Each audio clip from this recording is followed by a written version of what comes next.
All right, good afternoon, everybody. Thank you so much for joining us for our public school admission rep panel. The purpose of this panel is to take the place of our typical college application boot camp admissions rep panel. While not quite the same as we're used to, we're hoping that you all can provide some insight into how the college search and application review process works for our rising seniors who are interested in understanding and navigating this process. So we're going to start by having you all introduce yourselves briefly and tell us where you're from, and we'll start off with our rep from Anderson University. Hey guys, my name is Nia Abrahams. I'm Assistant Director of Admissions at Anderson University.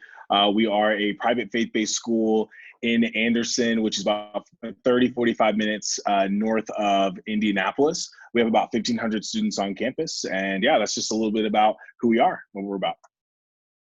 And I'm Andy White from Butler University, a private school of about just under 5,000 students here in Indianapolis. Hey everyone, I'm Lauren J. I am from DePaul University, not to be mistaken with DePaul in Chicago. We are located in Greencastle, Indiana, which is about 45 minutes west of Indianapolis. We're a small private, and thank you so much for having me today. Hi everybody, my name is Amay Shireman. I'm with Hanover College. Thank you for having me today. Hanover College is located about an hour and 45 minutes south of the city of Indianapolis. We sit right on the Ohio River, about 650 acres. We're a total enrollment of around 1,100 students. Private liberal arts.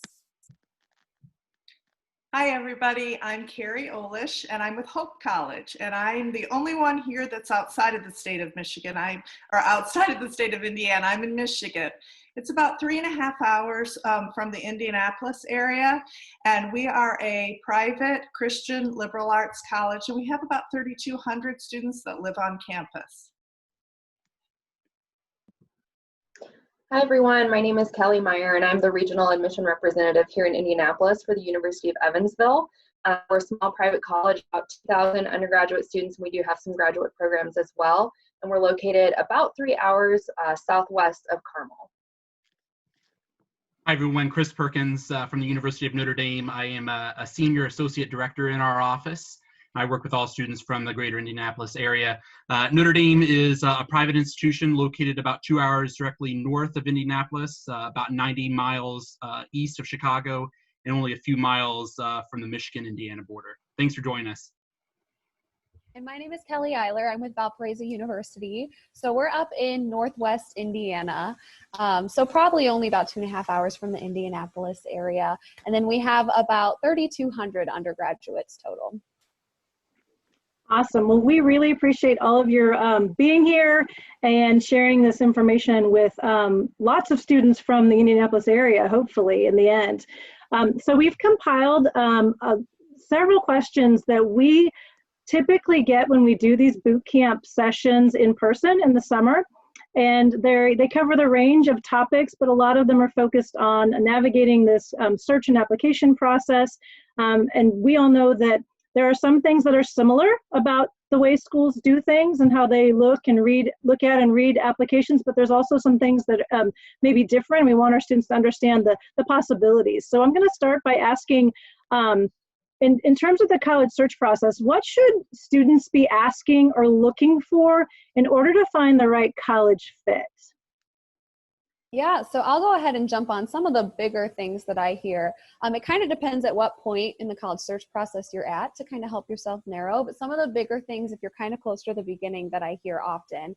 Actually, big school versus small school, I feel like does come up a lot, and not for every student, but for a lot. So definitely look into the feel of that, because the small school will have more of that community feel, and the bigger school will have the bigger, more to do kind of feel, but there are still plenty of things to do on those smaller campuses as well.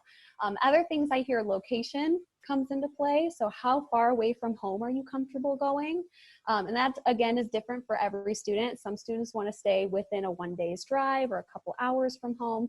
Some students don't care at all and will go all the way to California or whatever works best for them. So just kind of finding where those boundaries lie for you can help. And also, if you do know what major you want clearly, that's a great way to start, finding a program that really covers that major for you. And if you're not sure what major you're interested in, just finding a school that offers a variety of majors that you might be interested in. So those are some kind of like bigger points that you can look at from the beginning. Awesome. Yeah. May I know you? Oh, go ahead, Nee. Oh, no, I was just going to say, you know, one of the things I appreciate Kelly mentioning, you know, at the end of the day, it's really hard when, especially we have a lot of friends who are, everyone's trying to pick out a college at the same time, and everybody's going to have different ideas and opinions. So when I talk to students, I always say, figure out what matters most to you. Like, what are your values? Because your values are going to be different from your best friend. They may be different from an older sibling or a younger sibling in the process, may be different than your other classmates. So you may have a best friend and you may do everything together, and they may want to go somewhere far away. You may stay somewhere close, or they may want a big school experience. You may want a small school experience. So I think it's important as you begin to navigate this process, before you really start diving deep, or as you know, because there's hundreds of colleges you can choose from, you know, write down 5 to 7 things that matter most to you, and almost even rank them. And yet that be kind of the criteria and the filter by which you use to kind of help you organize and sift through what colleges are going to be the best fit for you, and then kind of go from there. Great. Anybody else want to add anything to the college fit question? Those are pretty thorough answers. Okay. So one of the next questions that I think kind of came out actually, and Kelly, your answer, but what are the advantages and or disadvantages of attending a you know, smaller private school versus a larger public school?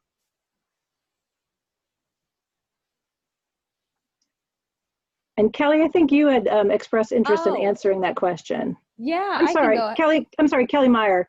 Okay. Sorry. I know, 2 Kellys.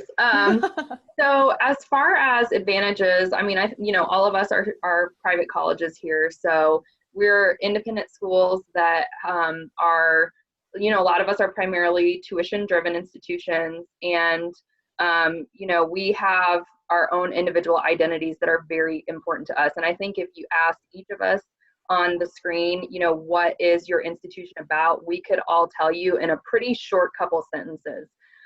Because as private schools, that's what we fostered throughout years and years of experience. So definitely not saying that, you know, large public institutions don't have identities, because they certainly do as well.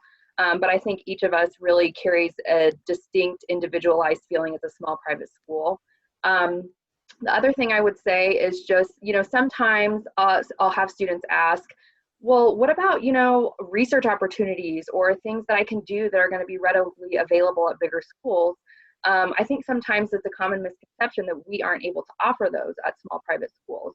Whereas because we're so small, we are able to offer those opportunities. So, you know, research again is a big one that I get asked about a lot. People think, oh, well, you're smaller. I don't know. I want to be an engineer, but, you know, what am I going to be able to do? You know, we have tons of hands-on opportunities because we don't have these graduate students who are competing for your spot, basically. So you can start research as a freshman. You can start hands-on projects as a freshman.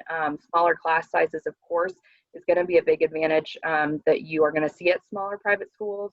You know, our average class size is like 15 students. So, and you're going to hear a lot of that from all of us. So those are the advantages, I would say. Disadvantages, it depends. If you want that Big Ten college feel, you're not going to get that necessarily at a small private school. It's just going to be different. So that's when you are thinking about fit and you're making different assessments as far as, you know, your values and pros and cons. And I think all of that can go into that list for you.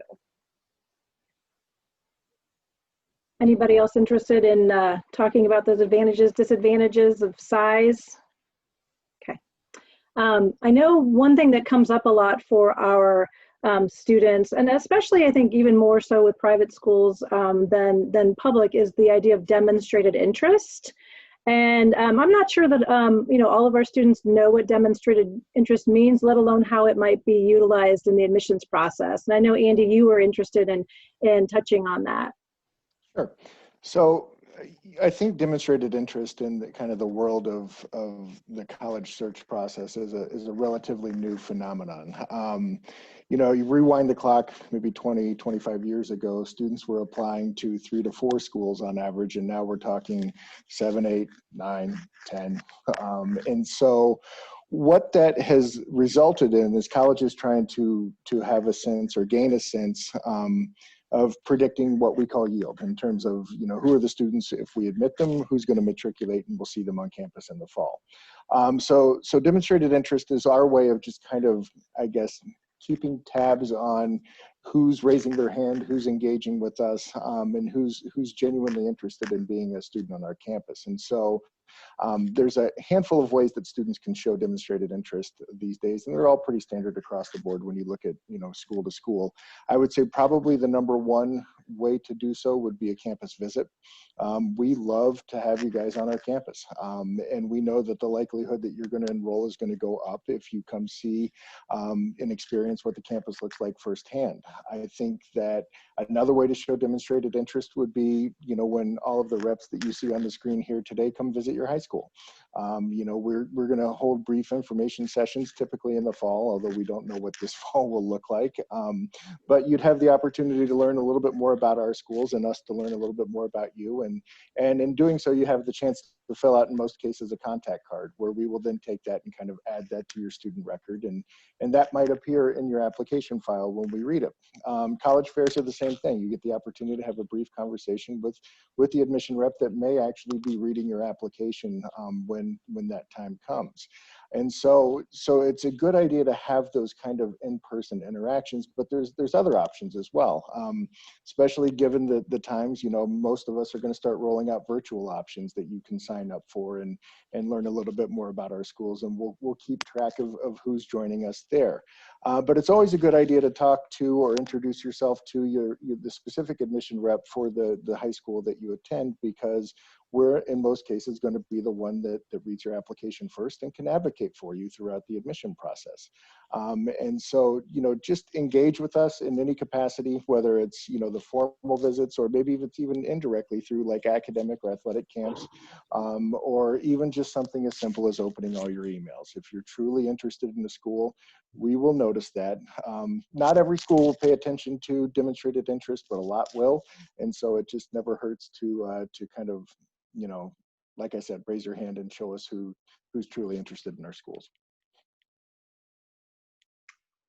All Andy, right. I would just add that now's a really good time for us to also mention demonstrated lack of interest. So when we're talking about this time of year, where we have a handful of specialty scholarships that we're looking for candidates to match up with, if I look to see that you haven't responded to any of my emails, you haven't opened any of my communication, you haven't responded to any of my texts, you're not likely to be the student I'm going to nominate for that additional scholarship. So I would say it's important to gauge, or on our end, we do gauge not only interest, but demonstrated disinterest as well when it relates to maybe some important opportunities that would be made available either academically, financially, what have you, to students. May I appreciate you reminding our students that they need to read and respond to emails, because we are forever trying to get students, and that is definitely something that we hit home in our boot camp sessions and other parts of the boot camp, is that you have to read your email during this process. So thank you. All right, so moving on to other questions. So May, you mentioned scholarships, and I know one of the questions that a lot of our students will ask is, well, how do I get scholarships from the colleges that I'm applying to? And I'll let, you know, anybody who wants to jump in. I know some processes are similar, some might be different. Let us know how they can get those scholarships from you. So I'll jump in with most of us, I believe, with the exception of competition-based scholarships, are reviewing you both for admission and scholarship eligibility, academic scholarship consideration, which is most often now awarded at the point of admission. So you'll not only receive a notification of admission, but with that notification of admission, for most of us, not everybody, but for most of us, you will also receive a letter of scholarship, a certificate for your merit scholarship that you've been assigned.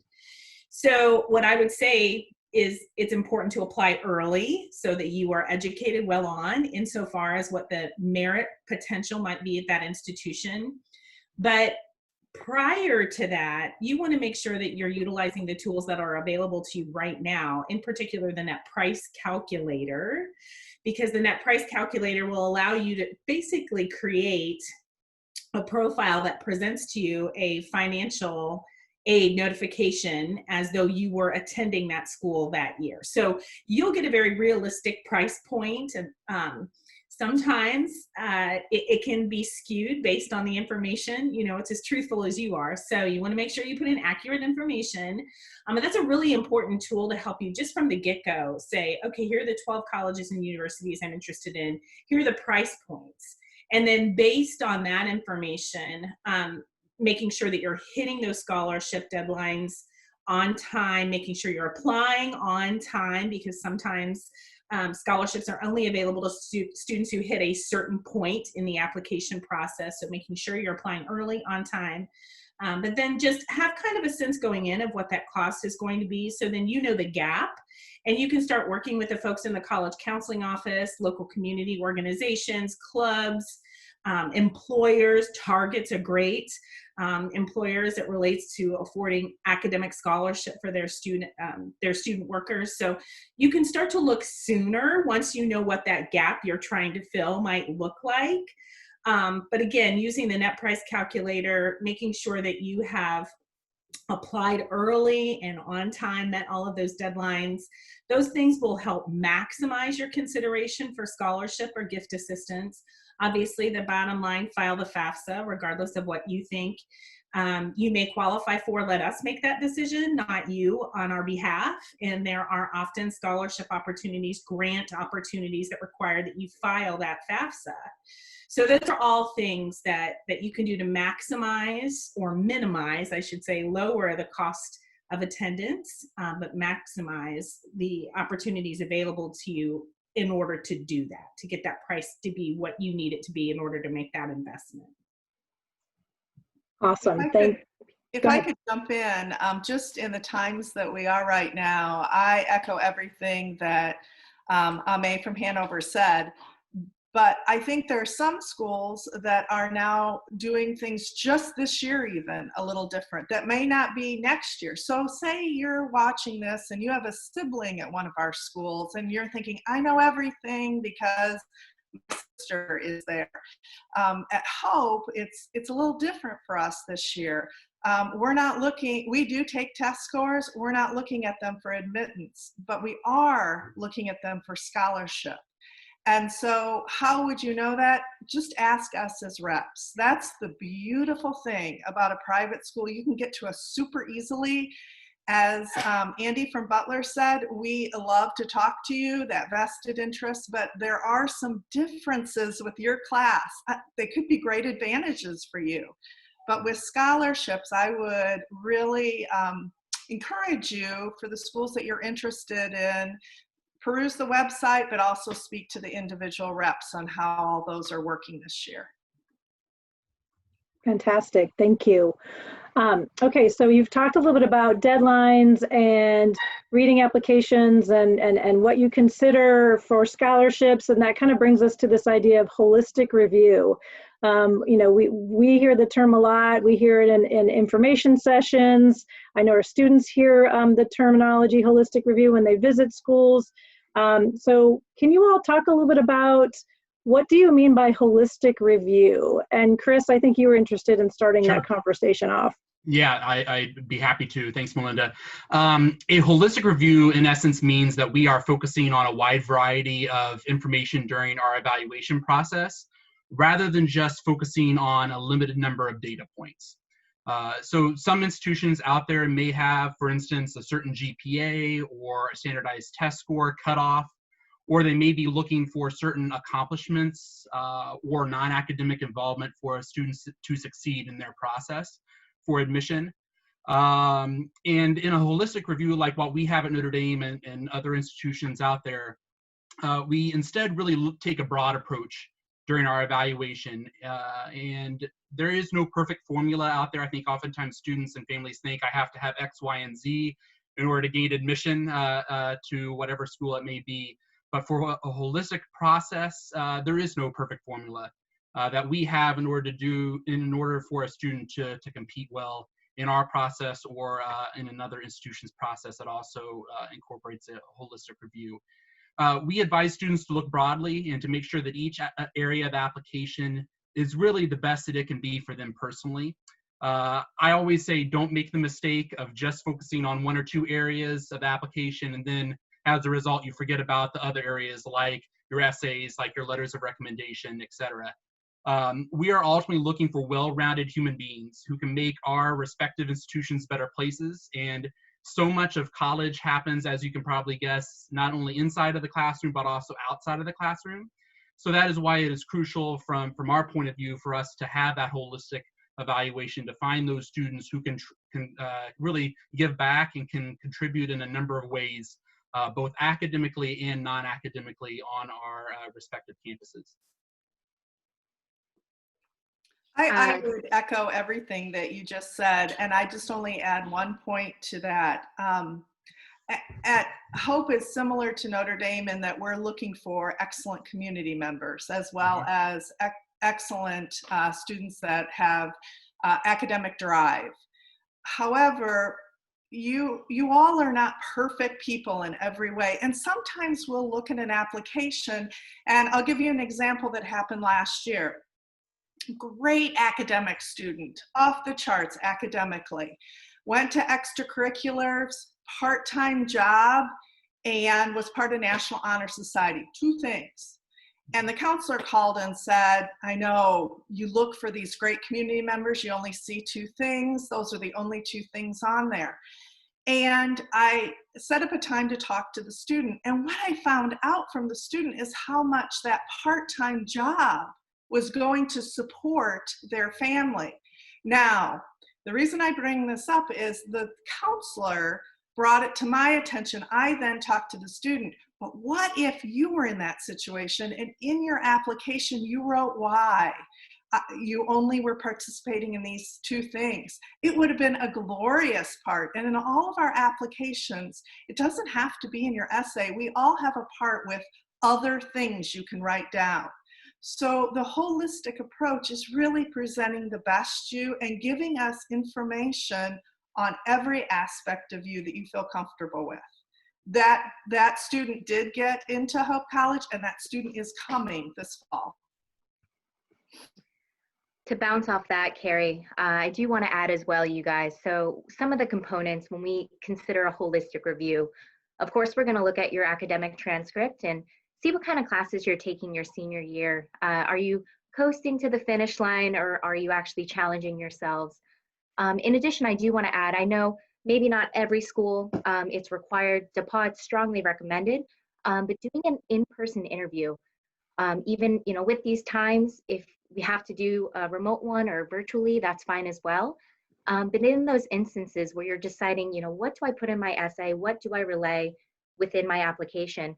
Sometimes you might not want to focus on maybe something you want to discuss in person in those areas. So my recommendation is if there's maybe a discrepancy on your academic transcript, if you want to say, hey, look, I know I don't have a lot of activities on my application. However, verbally, you can let me know my part-time job, all of those funds are going towards my family. That would be an instance where you can, get to know me. I can get to know you on a personal level. It's not just what I see on paper. It's finally putting a face and the name on paper. And that way, that's an added component to your holistic review is, oh my goodness, I've met this student, so personable, great individual. Yes, they had maybe one blip in this particular class, but they're on the up and up and they're explaining to me why. That's one other thing I would absolutely stress. So if you guys, depending on what our fall seasons look like, if you're able to get to our campuses for an in-person interview, I strongly recommend it. Okay. So in thinking about holistic review and all the different parts that come into what you all are looking at, there are some very specific areas that our students tend to be concerned about and want to know your take on how these pieces play into the process. And the first is GPA. How important is the GPA in this holistic review process? I can take that.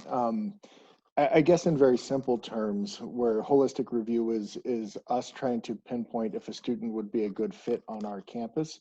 The GPA is, like I said, in very simple terms, is the best predictive tool that we have for, for a student's potential success within our classrooms. And when we say GPA, we're really talking about the entirety of the transcript. It's more than just that one number that is, calculated at the end of the high school, the 4 years of high school. We're really looking more so at the individual courses and the letter grades that are kind of associated with those courses. We're looking at the rigor of the courses that the students are taking. How are they challenging themselves to go above and beyond the normal requirements for high school graduation? We pay attention to grade trends. How does the student start? How does the student finish? And kind of what happens in between. Also a lot of schools, a lot of colleges and universities are doing their best effort to kind of assess the strength of the high school as well. So we can take, a student's performance within a class or within this, the classes that they're taking and put that in the context of the school that they're attending. And that gives us a better sense of their academic potential. We like to see semester or trimester GPAs just because that helps us pay attention to the trends. But overall, the GPA is that kind of big picture summary of what your work in the high school classroom looks like at the end of the third year or the end of the 4 years at your given high school. Now, what schools do with the GPA may vary, in terms of the colleges and universities. A transcript might have a weighted and an unweighted GPA, and one college might take just the highest GPA that's reported, and then another school might take the unweighted version. Some schools will recalculate a GPA in its entirety, and some schools will only recalculate just using the core classes, and then that's what they use for admission and scholarship decisions. And so I would encourage any student to reach out to a college and just say, hey, how do you use GPAs? What do I need to be aware of? And then what can I tell you that kind of, can tell the story a little bit deeper?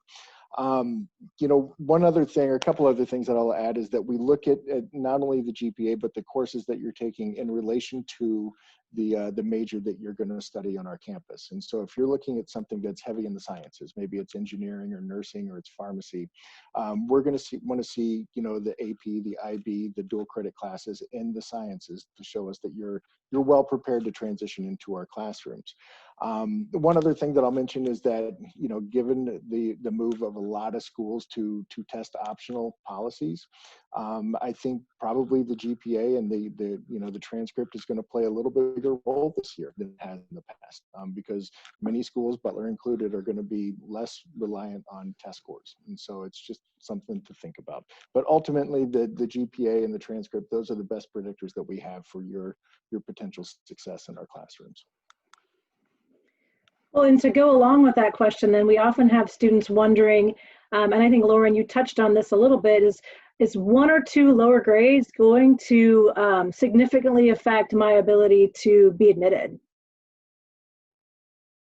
Yeah, so in general, no, but that's a generalization. So one or two lower grades is usually something we're looking at the whole grade trend, like we were talking about before, right? So if especially you got them maybe in freshman year, you had 1 poor class, but the rest of your grades look great, your GPA is wonderful, your application is great, usually it's fairly forgivable. Now, I say that generally just because if we see that you got a couple poor grades in your math courses and you're thinking about being an engineer, that might raise a red flag or two just here or there. So do keep that in mind.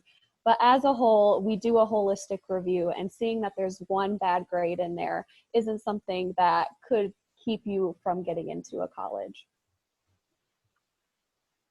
Fantastic.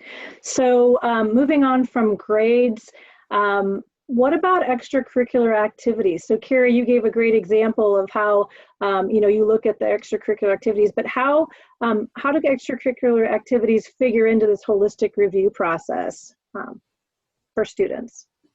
People are worried, I guess I want to say, students tend to worry about, do I have enough? And are they the right things? And I'd love for you all to address, a few of you to address that. I'll jump in real quick on this one. We use the Common Application, and there's probably 20 lines there for extracurricular activities. I'll speak for Hope, but I think I echo most of us at private colleges. it is not a necessity to fill out 20 lines. So for us, I think we look at quality versus quantity. However, the flip side of that is, say you don't have time to fill them all out, you're really involved, and you just throw a few on there and you think, okay, I'm good to go. And then your counselor writes a recommendation for you. And they talk about your time on the stage in a musical. And then they talk about your leadership in this club, the Spanish club. And I go back and I look at your extracurriculars and they're not listed. That's very confusing. So my point of saying is, this is a time for you to kind of shine and to brag, if you will, about yourself. So do put the things that you're involved in and to what level, but know that it doesn't have to be, if I have 5, I have 5. If I have 2, I have 2. If I have 10, I have 10, and that's okay. Because again, we're looking for good community members. Leaders, we're sure we all want leaders. Team members, of course, we all want team members. And I think we all want students who will volunteer, that will give of themselves without being compensated. And those are some of the key points we're looking for. So remember, it's not quantity, it's quality. If you don't mind, I want to kind of hop on. So Anderson does not use like a holistic review process in our application process. However, just in the context of the importance of extracurriculars, I think we'd all say as you get into college, there's something exciting and new about doing new things and trying new things. And as you just grow, you're becoming a new person, right? And so I think oftentimes, especially if you're in a school that's high pressure or anything like that, you think of extracurriculars as almost like tickets to like, if I have enough, then right, that'll get me to the school I want to go to. Oftentimes, I also think, as you're considering extracurriculars, think of things that like, hey, like this is something new or something that maybe you're really interested in, not just for the sake of going to school, but also like, how am I growing and becoming a better human, right? I'm becoming a better community member, a better person who's growing and expanding into things that they want to become or trying to figure out who they are. Because I think that's also a really big part of extracurriculars, because it's that kind of attitude that helps translate into college, right? Because if you're someone who's interested in growing and learning in high school about, hey, here are different areas and clubs and opportunities for you, when you get to college, that's just going to be a natural transition for you. So you're still learning, you're still becoming a productive member of the university, of the campus, and of the community surrounding it. And so getting into the habit of just every once in a while saying, hey, I'm going to try something new for the sake of it, to learn something new, to gain new perspectives, to learn about a different culture, worldview that I never had, can be really important throughout the whole process. Thank you. Okay, so let's talk about the essay as part of that holistic review process. What are you all looking for, and how does it play into this? And Amay, I'm going to ask you to start. So what I'm looking for is the essay that doesn't start with "in these unprecedented times," right? I'm sorry. I feel like we got to get it out there. None of us wants to read 15,000 essays about COVID-19 and coronavirus and how it impacted your life. It impacted mine, it impacted everybody's, right? So let's just put it out there. So in the essay, I'm looking for creativity. I'm looking for authenticity. I'm looking for a very well executed piece of writing. At Hanover, we are reading and writing intensive across the curriculum. So that's fantastic that you're great with numbers. You still need to know how to put together and execute a sound, well-written, well-constructed piece of writing. So for me, I'm looking for content, first of all. What is the content? What's the story or context that this student wants me to have that might not be reflected in other parts of the application? But how well is that student communicating that context or that content to me, recognizing we are a writing intensive institution? I'm looking for authenticity. I want to make sure you're using language that you would use in an academic piece of writing. So I don't want to see text language, right? Hybrids, that type, which I'm seeing a lot of. So I advise strongly against it. It's an academic piece of writing, but I want it to be authentic and genuine to your experience, genuine to your thought as it relates to the response to the prompts that, or prompt that you've selected. I want to hear your voice. And so it's important to note that that's the primary purpose of the application, aside from just being able to communicate effectively, technically, those types of things. It's your voice to the application, and it makes it come alive in a lot of respects. So that's what I would say, is that you want a well-written, obviously, essay, well-structured, but it needs to be authentic, it needs to be genuine, and it needs to reflect who you are, and that voice you want me to hear when I am reviewing all of the other pieces that you've supplied with your application for admission. Anybody else want to add anything about essay? Yeah, I would just throw in, just kind of off of that, we always encourage students to really put their heart and soul into their responses and to really open up.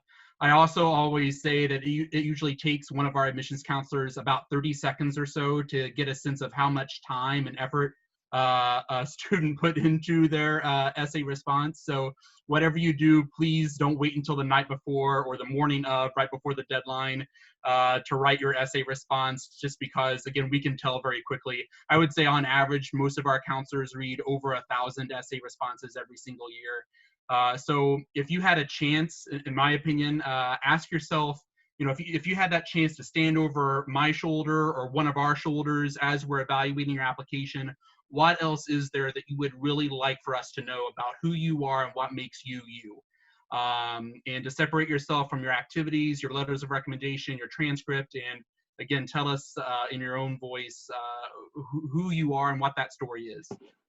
So again, just don't wait until the last minute. I think that's an important piece of advice to keep in the back of your mind. So I literally had a student this year who submitted, I think it was this year, a screenshot of her essay, which showed she had 1% battery life left on her phone. So she sent me the screenshot showing this. Not only had she written it on her phone, but she wrote it with 1% battery life left, which, as it relates to demonstrated interest, didn't necessarily weigh favorably for her. I would also add that, as all of you have been taught in your English classes and any writing classes, every good writer has a proofreader. So it is not a bad thing to ask an English teacher, a counselor, a parent, a parent's friend, someone who you trust, to reread. And they might not be rereading for your feelings and your emotions, but they are going to reread for flow and any grammatical errors that could occur. I always advise students to do that as well. So moving on to other pieces of the application and how you're reviewing them, I know the big question in the air, especially this year, is test scores, and how are test scores considered as part of the application review process. Carrie, I know you wanted to speak about this a little bit. Yeah, I wanted to speak about it because I think Hope College, like so many other schools, may be doing things a little differently this year. So I would encourage you to talk to the representative, or your counselors may also know what schools are doing. For Hope, for instance, test scores were a big deal, a really big deal. For admission, for really kind of, it was the holistic approach, but for admission, they played a huge role. They're not going to this year because you weren't able to do the spring ACT and SAT scores. So we don't want you to have this pressure feeling. So what we're doing at Hope is, if you're interested in scholarships, which most of you are, that's where you do need to submit your scores. So you kind of have until December to take them, but you don't need scores in your application for admission.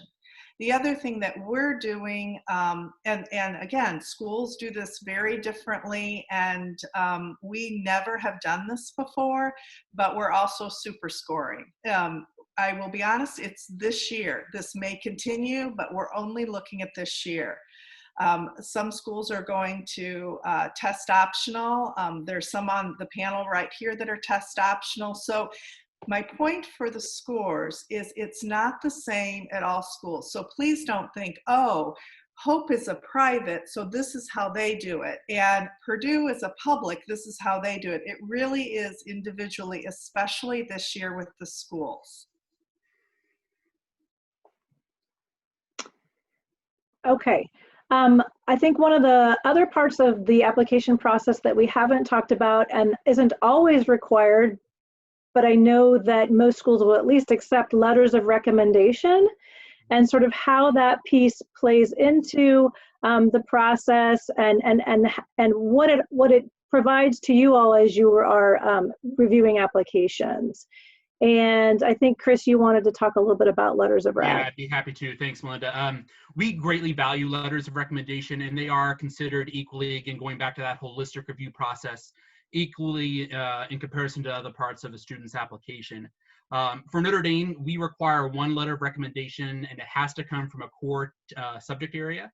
That's the one that's required. That being said, most students who apply to Notre Dame usually send a second letter. That usually comes from a guidance counselor. It's not required, but again, most students will submit that as well.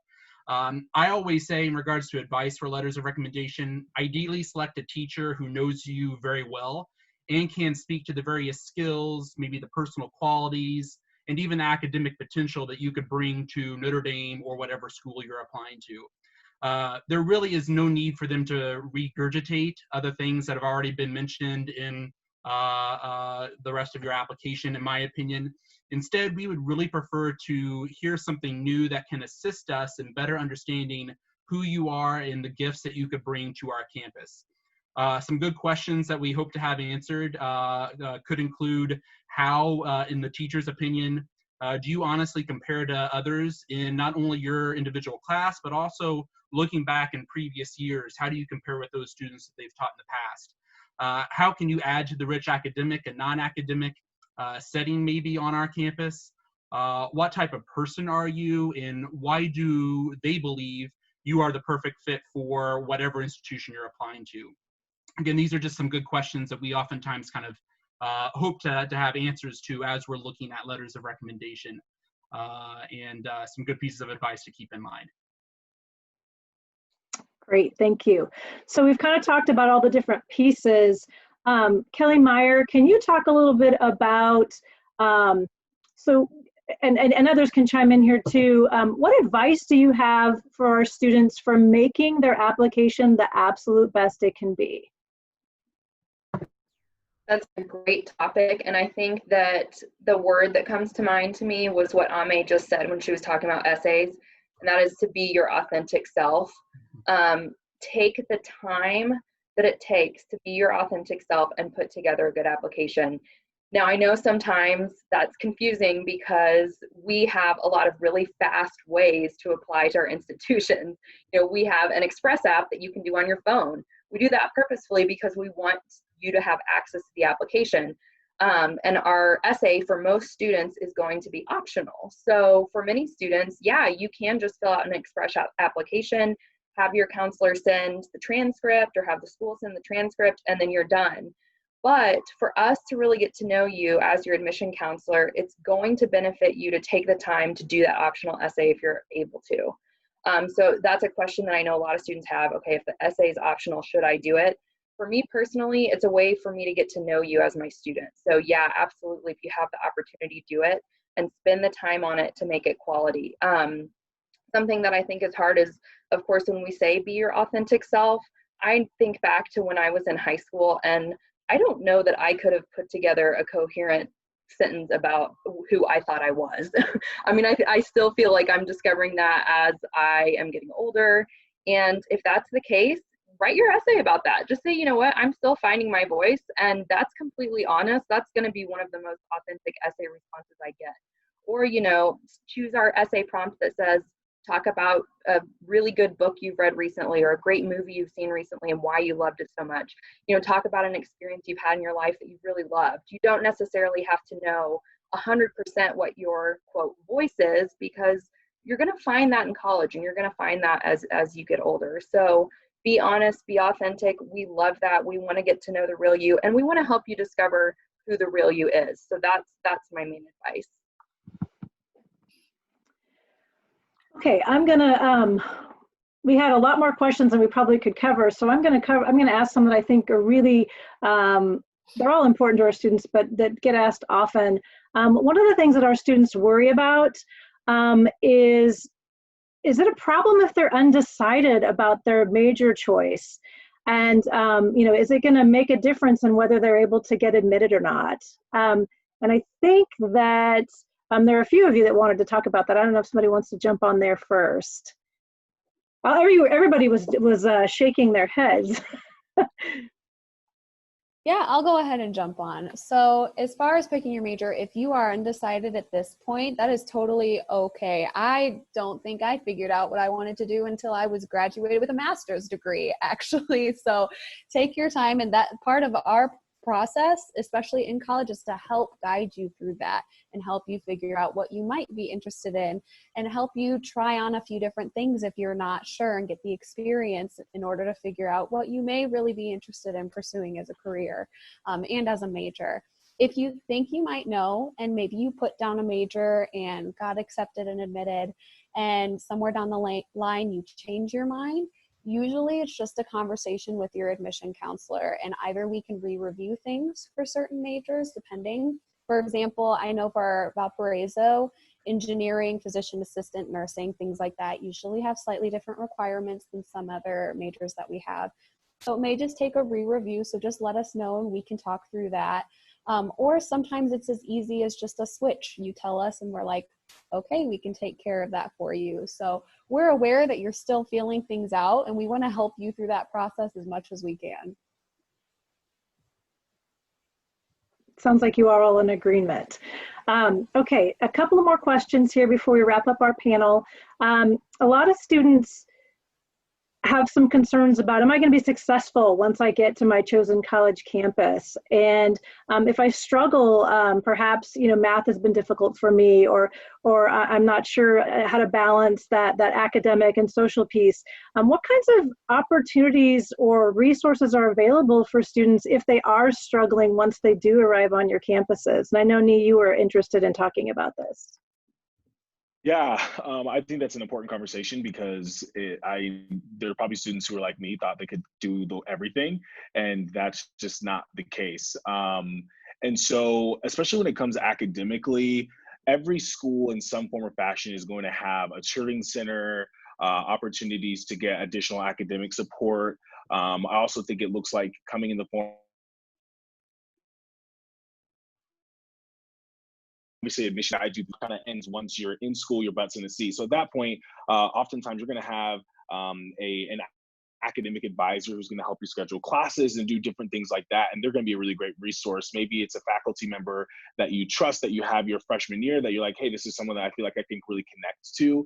So every university is going to have some form or fashion of opportunities for you academically to get additional help. But I also think it's important too, because I think when we talk about struggling, we often think academically, but also you'd be surprised by how many people struggle trying to build friendships and relationships, right? So learning how to get involved.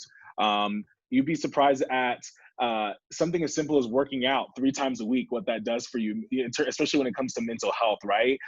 So learning that, you know, what counseling services are available to students on campus or in the community that maybe the university subsidizes. If maybe, you know, Anderson's a faith-based school, but maybe if you're looking for something religious, most universities are going to have a campus ministry of some kind, right? So whether that's physical, mental, emotional, academic, there are a lot of resources that campuses want to give you because they want to help you succeed and thrive.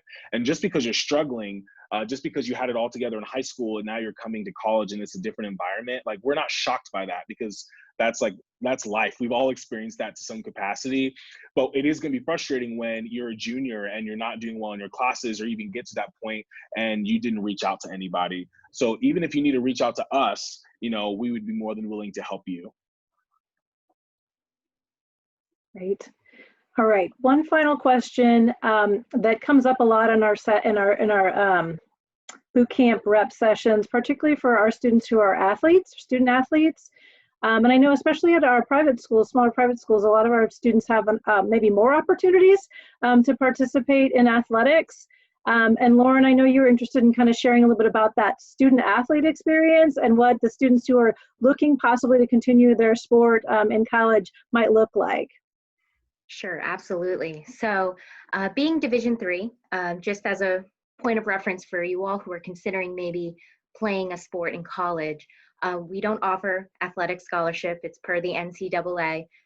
So kind of that discrepancy, I think, between us being small Division III versus NAIA or Division I. There are different tiers and levels, but at the Division III level, unfortunately, we cannot offer athletic scholarship. When you start the process, though, I can kind of speak on my own experience. I played Division III soccer myself at a small private liberal arts school, and it's a wonderful experience. In a lot of ways, this fall is a little different. We'll see how transitioning back to in-person classes and getting ready for preseason will look because of the pandemic. But prior to COVID-19, student athletes will get an opportunity to come on campus a little bit earlier to start their preseasons. It's your first group of friends. So that big transition from high school to college, it can be really intimidating. But when you join an athletic squad for the first time on a college campus, it's really your first family. And I think for a lot of students, balancing that academic versus athletic, requirement and stuff, it's definitely a challenge. But at the Division III level, we're not asking you to revolve your academic schedule around your athletic schedule. The saying, it's student athlete, it's for a reason, because you're here for academics first. And then I always like to say the athletic side is sort of that cherry on top of like the cake. So you get to continue to play the sport that you love. Maybe it's something that you've done your entire life. And when you arrive on campus, again, it's that additional first family that you have, your first group of friends, individuals you're going to be hanging out with outside of the classroom, during practices and games. And so it really is a fantastic experience. And I'm so fortunate I got to do it for 4 years. And now working at DePaul, I volunteer as one of the assistant women's soccer coaches. So it's been really cool to see an opposite side of things. But if you guys have questions about generally how the recruitment process works, especially at the Division III level, don't hesitate to reach out to your prospective counselors at various schools, because in a lot of ways too, our admissions department does work very closely with our athletics department, so we can get you connected to coaches. I know from DePauw's side, we actually do an athletics questionnaire. So if you're wondering how you get started, maybe you're not being sought after by one of our coaches just yet, definitely see if the school has some sort of baseline starting method. For us, it's fill out this athletics questionnaire, and then one of our coaches will be reaching out to you to move forward in the process. So thank you.